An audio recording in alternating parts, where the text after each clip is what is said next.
Welcome in, everybody. It is flooding around Nashville. Some flash flood warnings are in effect. And what that means is if you see standing water on the road, rushing across the road, even if it looks like you can get through it, don't.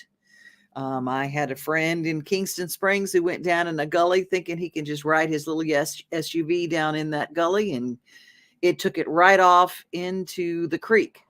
And he was trying to get out of the vehicle. His musical equipment was in there. It was a very scary situation. So if you see water rushing across, especially if you're in hilly terrain and there are creeks nearby, it's just dangerous. So pay attention and know that flooding is happening, and it's just a mess out there, and we don't have any chance of it getting out of here anytime soon. It's going to be a very drizzly, rainy, stormy day. Thanks to my buddy Danielle Breezy, we were aware of the storms last night. Hopefully they passed over you and didn't cause a problem. Well, the world is praying for our Buffalo Bills player who was hurt last night. It's just it's just a terrible thing. But what I did think, when someone is injured like that and both teams gather around and both are praying and then people are praying, it lets you know a little bit about the humanity of our world. And so our prayers are with that young man, and that he makes a full recovery. And if we get a chance, maybe we can do an update with Tommy Bryan and see what we've heard. He's our sports guru, and so maybe we can talk to him a little bit later or tomorrow and get some updates. Well, before that, speaking of sports, the Predators have a big season ahead. And are you part of it?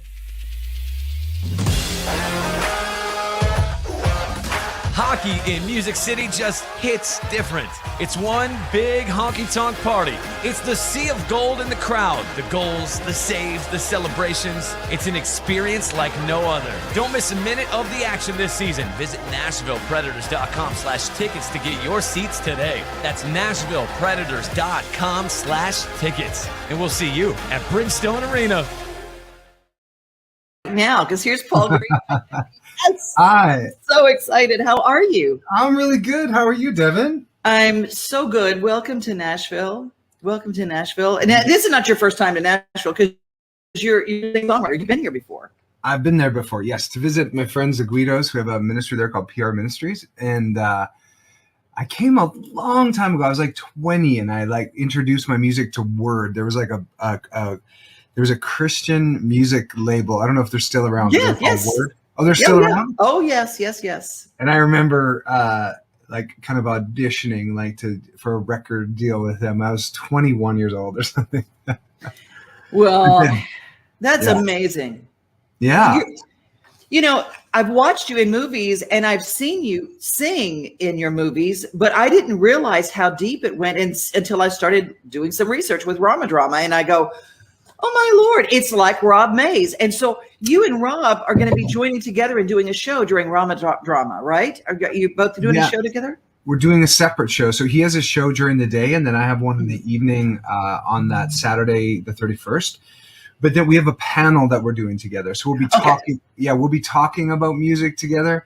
I love his music. I didn't even know that, I didn't know who he was. And as I was looking through all the guys and the friends that I have that are coming to Nashville, I was like, who's this Rob Mays guy? And then I started listening to his music, and I really like it. And does he live in Nashville? He's like you. He goes and works and does things. And like he just did a movie with Trace Adkins here. So he was here for an extended period. So it just depends on where your career takes you. Do you do a lot of your tapings? Are they Canada? Is that where you? I would say, it's probably, if I added them up, it's about half and half. But a lot of the Hallmark movies are in Vancouver, and some were actually in Eastern Ontario. Northern Ontario. You can't get any Eastern than Ontario. There's an area up there called North Bay. Yeah. And so, some Christmas in Angel Falls I shot up there, but I think they get a pretty hefty tax break, especially if they use some of us Canadians. So they shoot up there in Canada. Yeah. Yeah. Well, I will say the reason I think that even more than the tax breaks is the scenery in Canada is breathtaking. If you're going to shoot something romantic, I'm just saying. It's Yeah. No, everything you that's need. true. That's true. And the crews are amazing. So like everything you love is shot in Vancouver. So like all the Marvel stuff, all the Apple stuff and Sony stuff and Netflix stuff. So the crews, from what I've heard, are on the par of some of the old school ones here in Los Angeles. I'm in Los Angeles right now. So that can sink a ship. And I'm sure I looked at your resume. Your resume is really interesting to me. I just want to comment on a couple things here. Okay. So my dad listened to George Strait. I grew up around country music, and you have a number one song that you co-wrote, the big one. I actually listened to it last night because I was curious.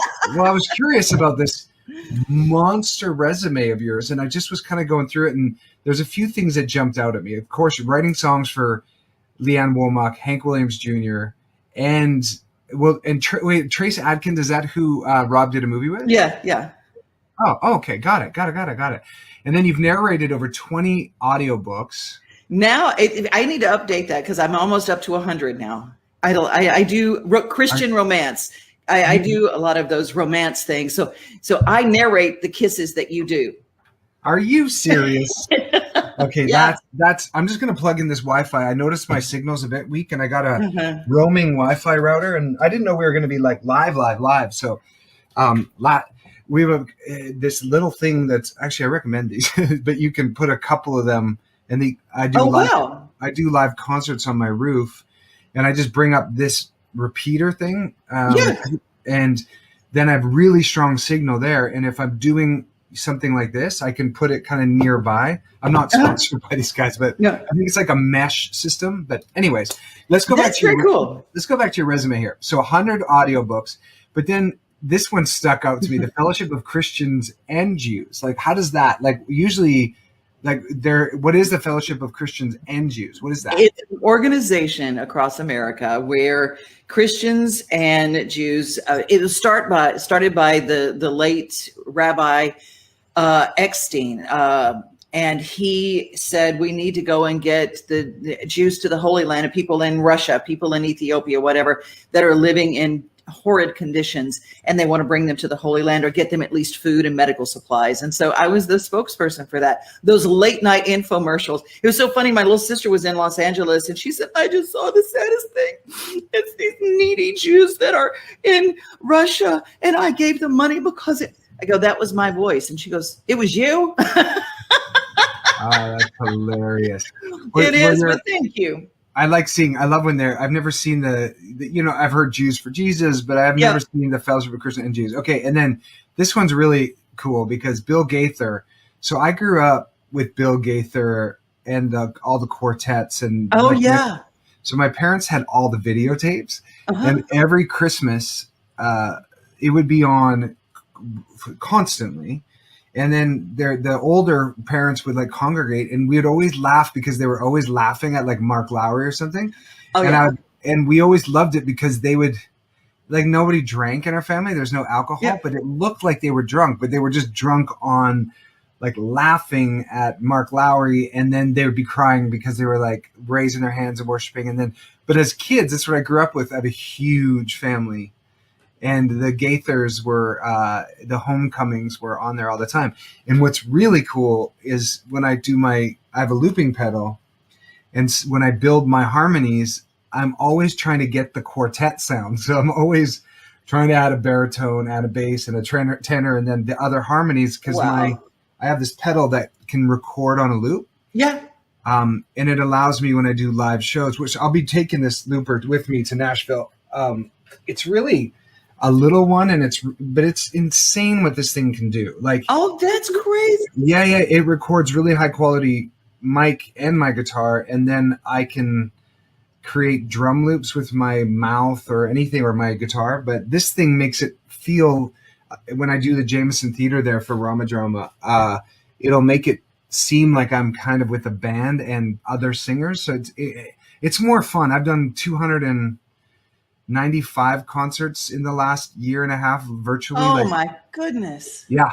It started, Hallmark asked me to do one for my episode, a big episode I had for When Calls a Heart, and on Facebook on season 7, right before the pandemic kind of started to hit, and there was 5,000 people that watched it live. My first Facebook Live, and then now it has 200,000 views. That first one, but I was like, oh my gosh, there's people stuck at home who can't either get to church or can't go, to a concert. So I'm just going to start doing it. And I was doing it 3 times a week consistently. I haven't stopped. I still have a schedule and I keep doing it.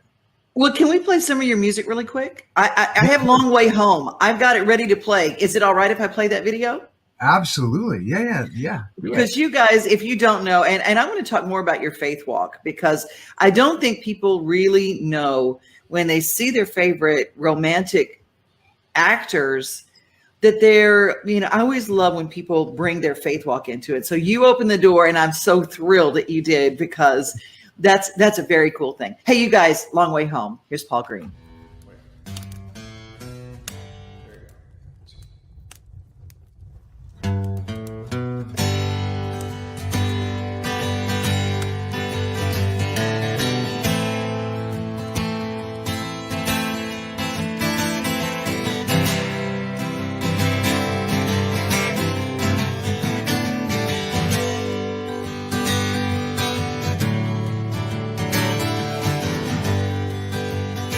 I had lost my way. I forgot to pray for God to send me someone like you.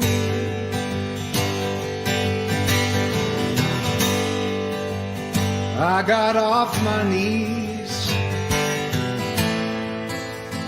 I began to see you'd been there the whole way through.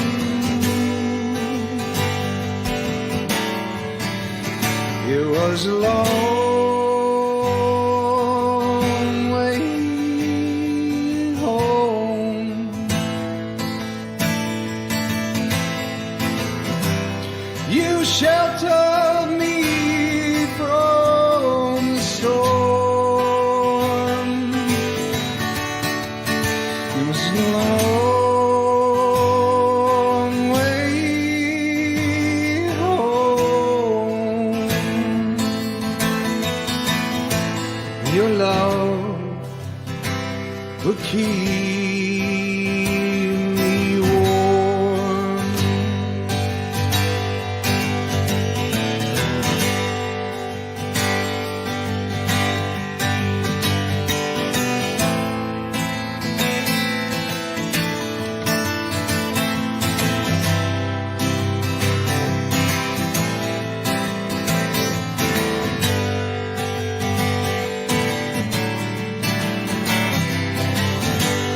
My guilt made me crazy, my fear made me weak.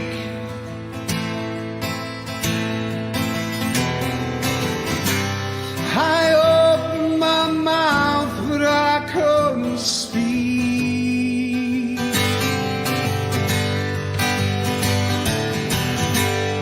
But your love is God's love in me. My home, sweet home, my soul's place to breathe. It was a long way home.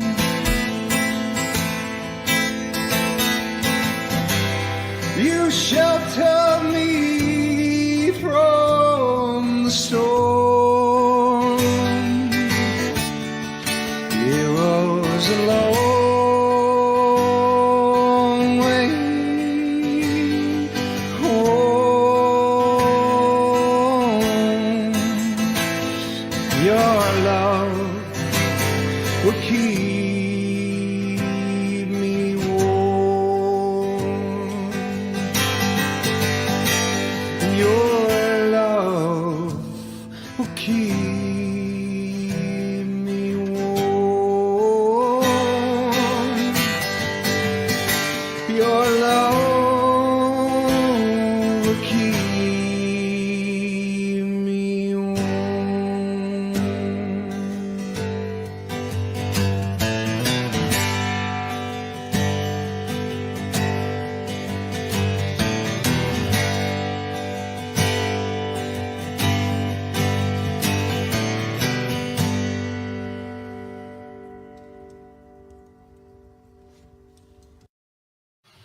Yay! I'm so glad you chose that song and that you grabbed that video. It's a brand new song. I mean, within a few months. That one thing that's been really interesting is because I'm putting so many hours of playing for fans on these YouTube things and Facebook, and then I'm also doing 2 to 3 vocal lessons a week. There's all this creativity that's just constantly there, and so sometimes a song will come to me and it'll be like done in 10 minutes. Like just, I'm in the river swimming, and it's like, Yeah. and I feel like whenever you're creating something like art or music, 90% of it is just showing up and taking action Amen. Yes. and Yes. getting yourself in the river so that the inspiration so God can also use you and speak through you. But if you're waiting for inspiration, it never works that way. You literally I just have to get on my guitar and turn on my phone to record something and just start playing and trust. And that's usually how I write, is like in the moment, not with a pen. I just kind of sing. And then later I'm like moving words around. And I'm like, oh, that's what's supposed to be there. But that's how that song. Walmart Supply Chain is hiring in Lebanon. Earn up to $22.25 an hour when you join our new fulfillment center. Enjoy competitive pay and premium perks, including 100% paid college tuition, 401k match, flexible schedules, a free Walmart Plus membership that includes discounts, and free Paramount Plus, paid time off, and so much more. Fulfilling work starts right here. Text JOIN to 240-240. That's JOIN 240-240 to apply now. This holiday season, the largest lantern event in the country returns to Nashville Zoo. See more than 1,000 Chinese lanterns. Welcome back to Zoo Illumination at Nashville Zoo. Bigger, brighter, and better than ever. Well, that is part of our best of 2022. And Paul Greene is a wonderful actor. You've seen him a lot over the holiday with a lot of movies on Lifetime, and you see him When Calls the Heart. A lot of wonderful things that are on the Hallmark Channel as well. Just fantastic. And he was in town for Rama Drama, and that was one of our best of 2022s. We got a lot more coming up this week. Plus, we're going to meet someone that you're going to love. He is from Texas. But first, we're going to have our Daily Yummy. Do you know when chicken is done? Well, I need a way to really know for sure.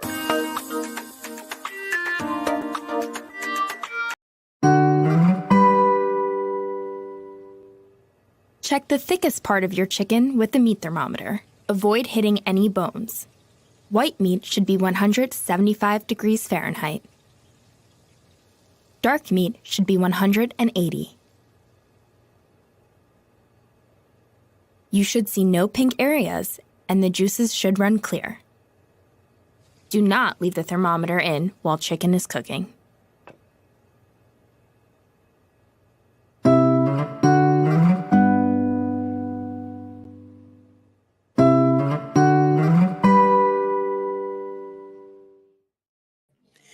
Those are some of those questions that you just kind of never know. I mean, unless someone tells you. And thanks to our friends at Purdue for a Daily Yummy today. We're going to head to Texas now. Aaron Lacombe joins us live. How are you, Aaron? Hey, I'm good. How are you? I'm fantastic. Fantastic. I was doing a little deep dive, and, a lot of people say, wait till your kids are older and get them involved in music, and then they'll tell you what they want to be. And you started at such a young age. And I always say that school bands, getting your kid into band is a great way to just get their feet wet. Is that how you got started? Yeah, that's absolutely right. It was just sort of, I very distinctly remember I was in 5th grade and they just kind of rounded us up and took us to the library and put sets of headphones on us.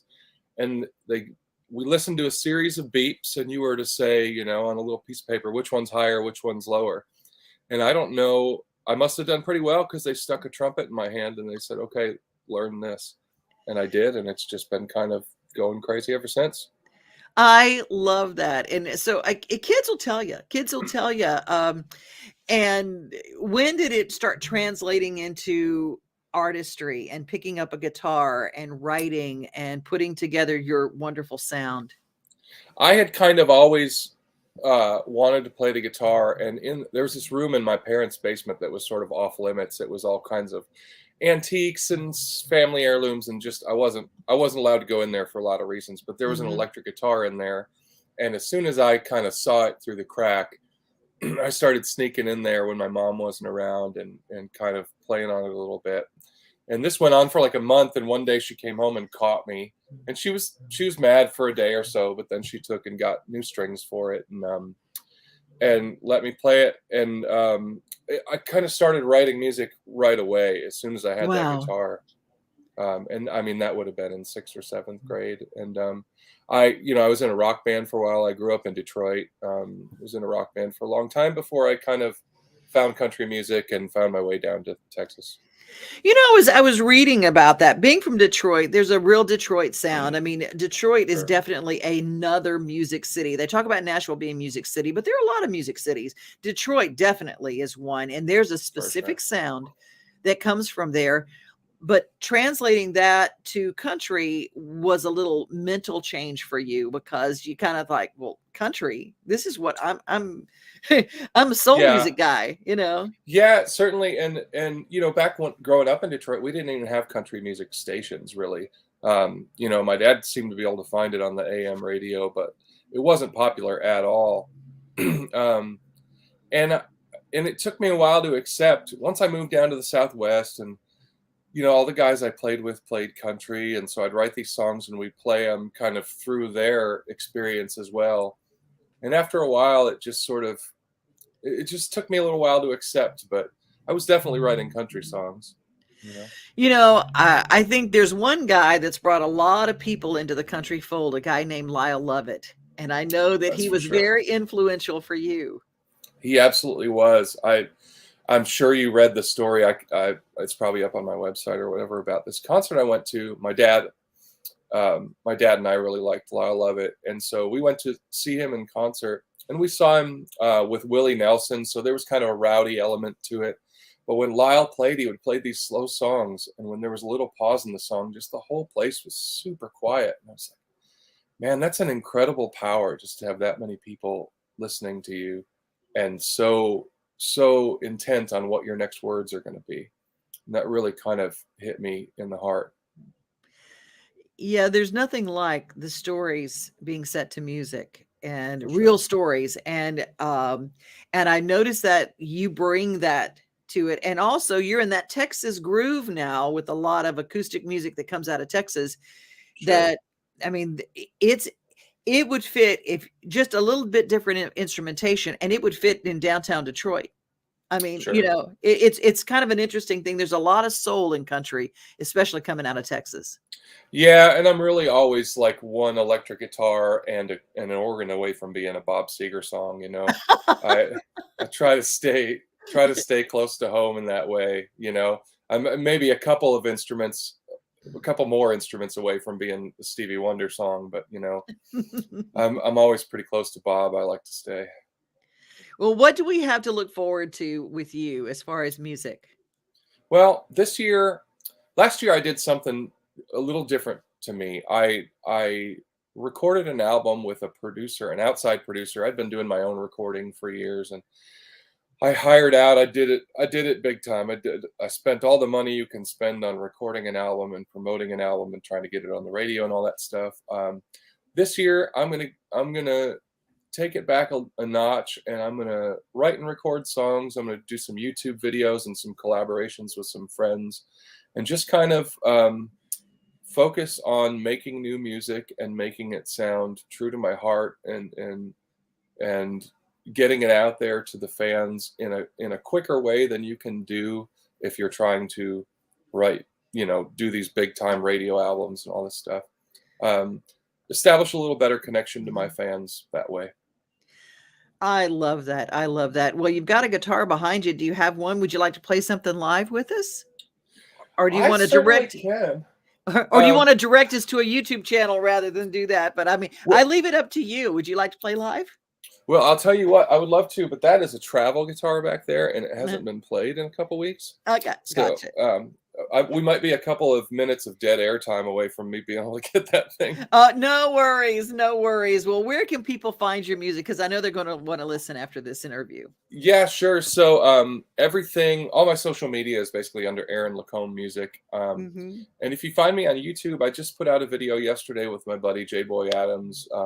I wrote a blues song a couple weeks ago, and like I said, I wanted to do that. I wanted to do that thing where you write a song and you record it and get it out to your fans. And, it doesn't have to be perfectly shiny. It doesn't have to be, just get it out there. And so we put that video out yesterday, and I really like it.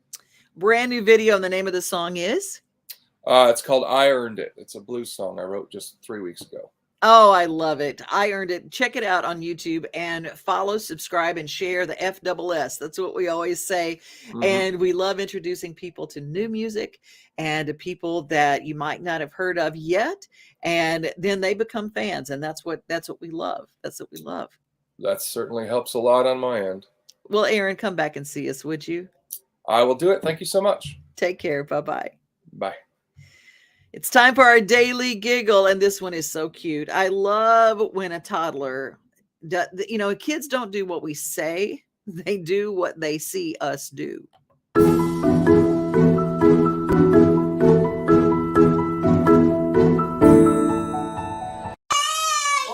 said you are not the boss. You know what? You're not going to be yelling at me. You are not the boss of me, sir. You are not the boss. Sir, you're not even in Pampers. You are not even in Pampers, sir. You are still wearing diapers. I don't know who you think you are. You are still drinking milk, sir. Okay, you know what?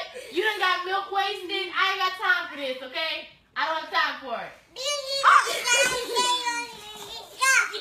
No, sir. You will not get any more milk tonight. You are way too drunk for me, okay? Oh, Lord. I love that kid. You're way too drunk for me. You've had too much milk. Go home. You guys, I'm so glad you join me every day. A shout out to all of our folks who are with us today, like Steve and Elizabeth. Elizabeth got a brand new haircut. I'm about to get one on. I'm going to tell you, I'm going to do one too. I said, I'm getting woolly. Getting woolly. And Leslie and Brian Whitney from the Just Plain Folk organization joining us today. Johnny Vinoker sending love to you too. And you guys are a precious part of my day. Be safe, everybody, and be kind. But I want you to remember that you're loved, because when you remember you're loved, your day goes a lot better. God bless you. We are home. We are family. We are things to do and place to see. Mom and pops, local grown, small business Saturdays. We are Main Street, Main Street, Main Street. We are your